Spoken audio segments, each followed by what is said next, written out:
Welcome back, everyone, to Principles of Management. I am recording chapter 2 today, brief overview of management.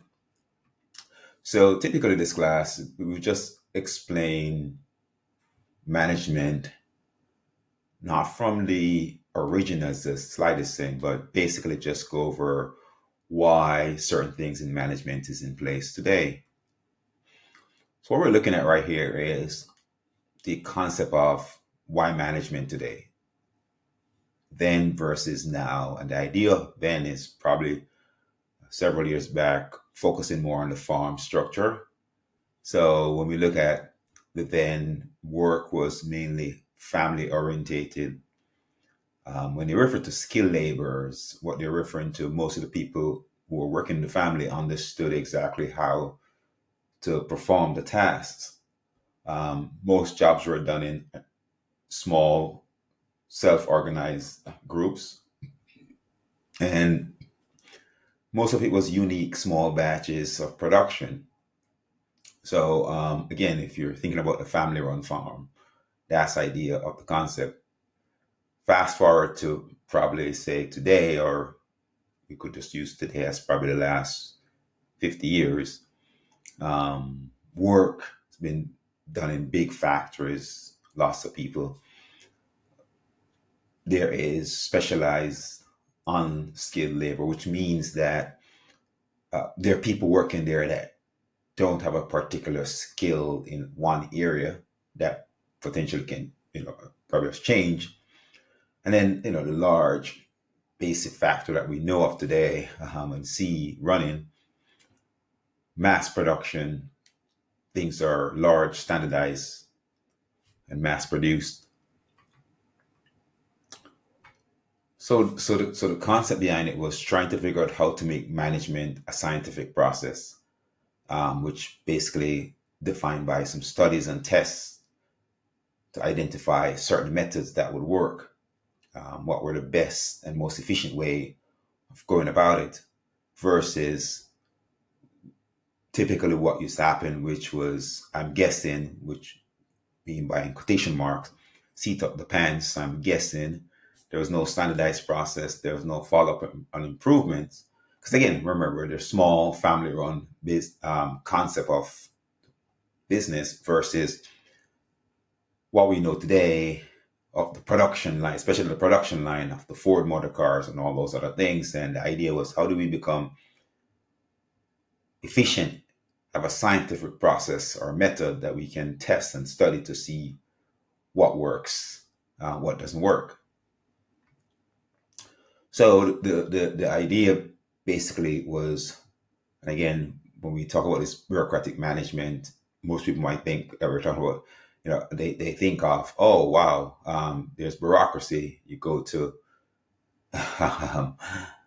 whether the motor vehicle or the post office, and you kind of get a sense. Well, the truth is that wasn't the design of it. That's just people, basically behavior that led to what it looks like today. But typically, it's the exercise of control. So, work management is the exercise of control on the basis of knowledge, expertise, and experience, which means that they're trying to figure out how do we use knowledge, experience, and expertise to create a better system.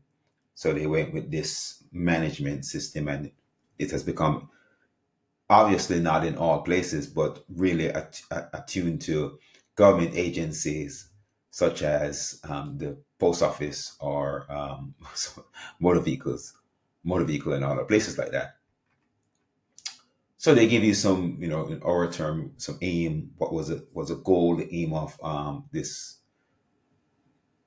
bureaucratic management style, and there are seven that they list right here: qualifying, based hiring, merit based promotion, chain of command, division of labor, impartial application of the rules and procedures, and record in making sure that we're keeping a record of all things.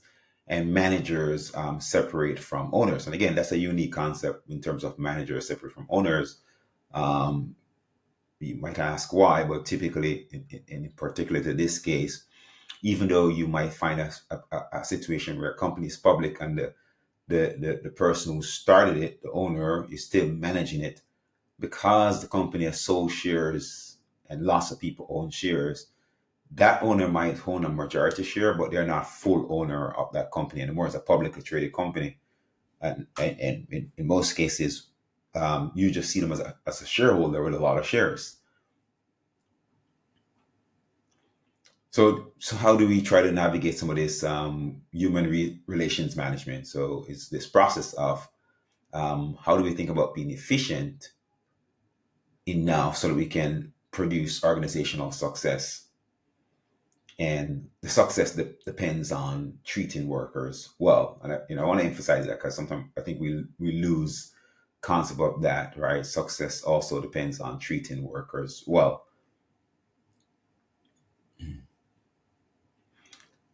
And so when we think of the principles of organization, basically, so we try to coordinate um, the factors that we think can help us, the organization, to become successful, um, the contact and relationship around people, coordinating continuous processes, and coordinating early stage of the organization. So, obviously, it will make sense that you're coordinating the earlier stages of organization because that's when it's more vulnerable.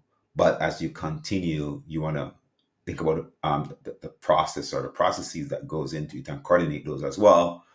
And then think about how do we think of contact or responsibility of people that is concerned, and how do we think of factors in the situation that we try to understand, basically relating to these factors or situation that can affect the organization. So there are typically four things they think about in terms of operation, information system, and contingency management. We could probably say a lot of these has changed over the last, like things are changing practically daily, but in most cases it's the same, right? So operation management, system management, information management, contingency management, basically. So there's a lot that actually goes into some of these things. So we're going to be brief. Most of what we do in this class is introduction, but you could take an entire class in operation management. And these are some of the tools that you're listing right here. Like, you can go, you take classes in linear programming, scheduling. People call it queuing theory, inventory, cost-based analysis, all of these forecasts. We're not going to dive deep into it, but just to give you a sense of how robust operation management can be.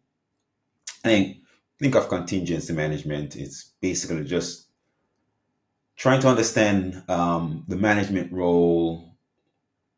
What are they looking for in terms of where do we want to be, and what if something happened? Do we have other things we can do to get there? So managers need to spend more time analyzing problems before they take action. They need to basically think of key contingencies that differentiate today's situation from yesterday's situation. So just kind of think about some of those things, and in theory, just look at certain problems or situations that the managers are facing at this point in time, and ask what is the most effective idea that you can think of to work through some of those. And pretty much that covers chapter two. It's a pretty short chapter. Like I said, we're not diving into the names and all those things of management, just to give you a backdrop of a quick um, look at what are some of the things, mainly just why now versus then, and a few things that affect that. So that goes that. Thank you so much for joining us today, and I look forward to talking to you in the next chapter.